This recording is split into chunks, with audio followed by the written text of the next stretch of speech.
Ya, assalamualaikum warahmatullahi wabarakatuh. Selamat sore teman-teman sekalian. Di sore hari ini aku bakal mempresentasikan mengenai ORC, yaitu Organic Rankine Cycle, buat hydrothermal power plant. Di presentasi ini nanti bakal ngebahas mengenai siklus Rankine yang ada di power plant yang ada di dunia. Oke, sebelumnya perkenalan dulu. Nama saya Bisugiarto dari S1 Teknik Mesin Universitas Mercu Buana dengan NIM seperti ini. Lanjut untuk sesi selanjutnya ada table of content. Di sini terbagi menjadi 6 sesi. Yang pertama ada introduction, yaitu pengenalan terhadap hidrothermal sendiri. Kedua ada history, ketika ada cara bekerja dari ORC, yaitu Rankine Cycle-nya. Lanjut ke poin 4, ada tipe-tipe dari power plant. Yang kelima ada video juga serta contoh-contoh power plant yang mengandung tentang hydrothermal.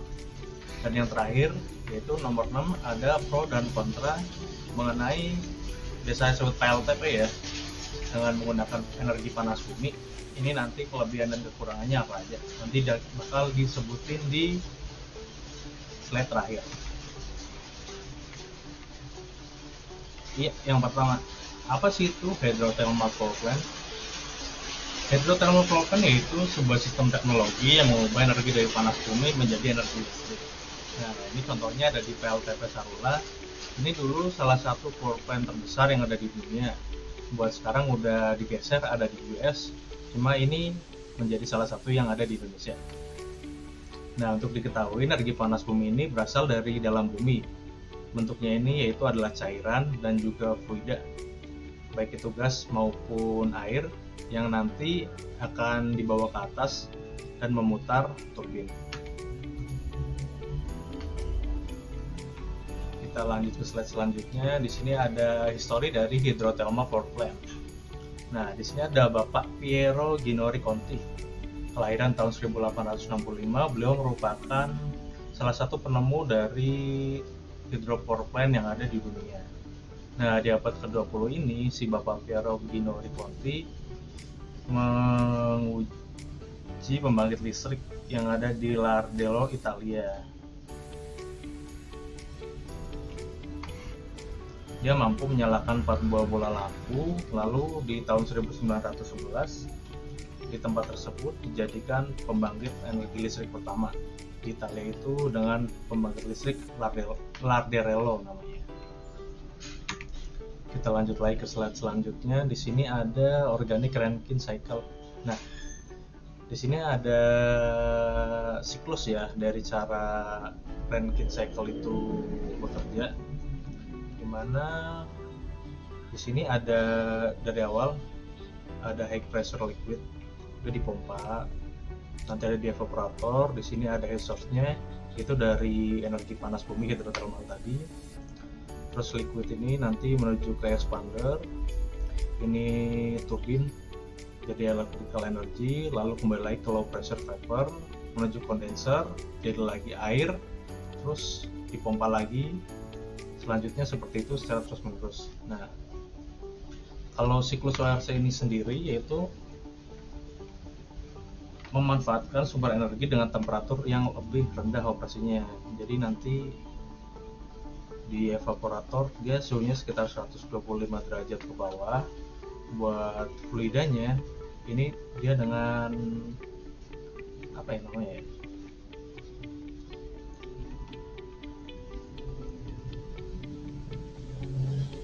fluida organik yang memiliki titik didih yang lebih rendah dibandingkan dengan air tadi. Dia nanti akan lebih cepat untuk menguapnya. Nah, kita lanjut ke contoh-contoh hydrothermal power plant. Di sini ada 3 ya contohnya ya. Ada dry stream, blast power plant, juga binary power plant. Nah, buat dry stream ini sendiri, ini digunakan pada temperatur reservoir yang melebihi 225 derajat Celcius, sehingga dapat menghasilkan uap secara langsung. Uapnya kering, bisa untuk menguap turbin. Jadi nanti langsung dari bawah ini panas bumi menuju uap memutar turbin, menuju ke generator, dan juga menghasilkan arus listrik. Nah, contohnya ini digunakan di PLTP yang tadi teman-teman, di Larderello, Italia. Kita lanjut lagi ke contoh hidrotermal selanjutnya. Nah, yang kedua ada flash steam power plant.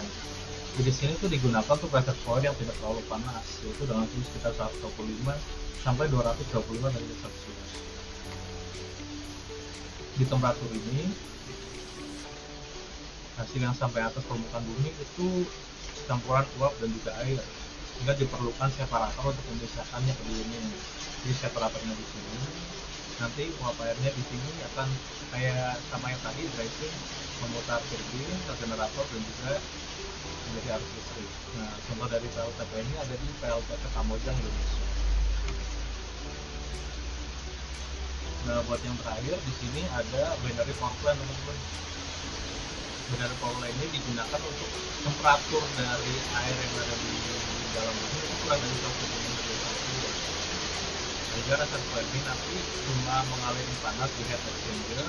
Nanti di sini ada fluida dengan suhu titik didihnya itu kurang dari si air ini di 105 yang ada di kayak 80 atau 70 derajat Celcius. Jadi lebih cepat itu menghasilkan si uap tersebut.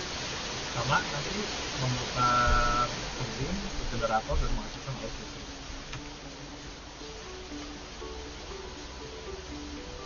Nah, ini sama kayak tadi yang binary, ini cara kerja dari organic dan recycle pada power plant. Yang pertama, air panas masuk melalui pipa menuju heat exchanger. Air panas ini ada di dua fermentasi koil dan naik ke atas. Jadi itu berulang terus menerus dari sini terurai ke sini. Ini terurai ke sini. Nah, di sini ada heat exchanger. Jadi dia mentransfer panas tersebut ke dalam liquid yang nanti jadi organic vapor. Organic vapor nanti akan memutar turbin, dari turbin disalurkan ke generator, penyediaan listrik dan juga disalurkan teman-teman untuk kebutuhan masyarakat. Nah, nanti dari situ uap air akan ada di kondenser. Di kondenser ini fungsinya untuk dirubah lagi menjadi air. Jadi dari air di sini jadi uap, masuk kondenser jadi air lagi, terus mutar terus seperti ini.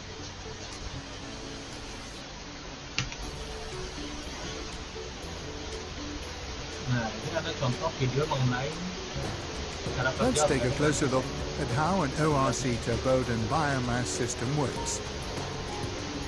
The organic fluid in a liquid form is fed into the closed loop through a pump. It then runs through the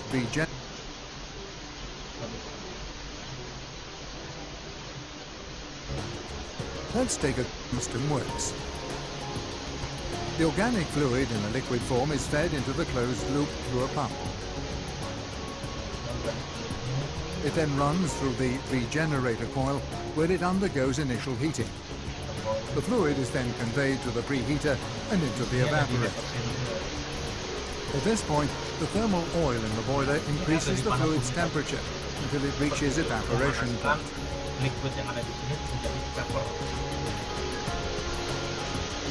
The vapor generated then expands into the turbine to produce electrical energy through a generator. Downstream of the turbine, the vapor contributes to preheating the organic liquid in the regenerator, contributing to a higher efficiency as more of the thermal energy is utilized in the process. Lastly, back in its liquid form, the organic fluid is conveyed to the pump, and from there it's reintroduced into the closed loop.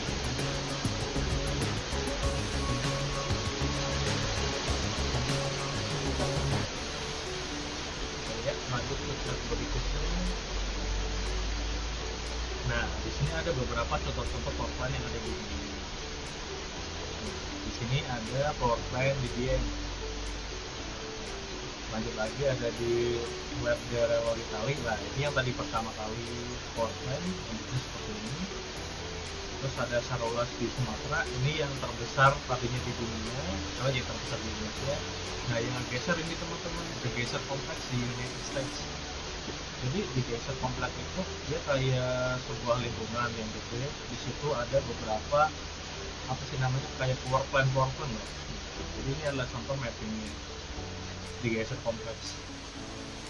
Jadi di sini ada beberapa power plant, ada 1, 2, 3, 4, 5, 6, 7, 8, 9, 10 dan masih terus berkembang sampai saat ini. Jadi emang areanya tuh luas, lebih dari Sarola yang ada di Sumatera. Ya, next. Nah, di sini ada pro dan kontra mengenai power plant PLTP ini, teman-teman. Nah, buat pro-nya sendiri, iya, ini merupakan suatu energi terbarukan, yang mana energi pangan bumi adalah sumber daya energi yang terbarukan sehingga pemanfaatannya bisa berkelanjutan secara terus-menerus. Beda kayak energi fosil yang nanti lama-lama habis, ini masih bisa dipakai sampai besok. Nah, selanjutnya ada stable. Energi listrik yang dihasilkan dari PLTP sangat stabil karena tidak tergantung pada perubahan cuaca. Ini berbeda layaknya pada energi bayu dan energi surya yang sewaktu-waktu bisa berubah kalau ada perubahan weather atau udara. Lanjut di poin ketiga, itu ada minim polusi. Nah, bila dibandingkan dengan energi daya fosil, energi panas bumi sangat bersih karena minim dari penghasilan fosil. Bahkan kalau yang tadi kita ada di binary cycle itu kan close ya, tertutup, jadi itu sangat-sangat sedikit untuk menghasilkan polusinya.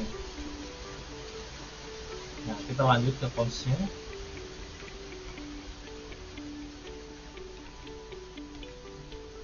Ya, nah buat cons-nya sendiri, yang pertama ada investasi mahal. Untuk PLTP ini membutuhkan investasi yang sangat mahal untuk eksplorasi, pengeboran, serta pembangunan dari pembangkitnya.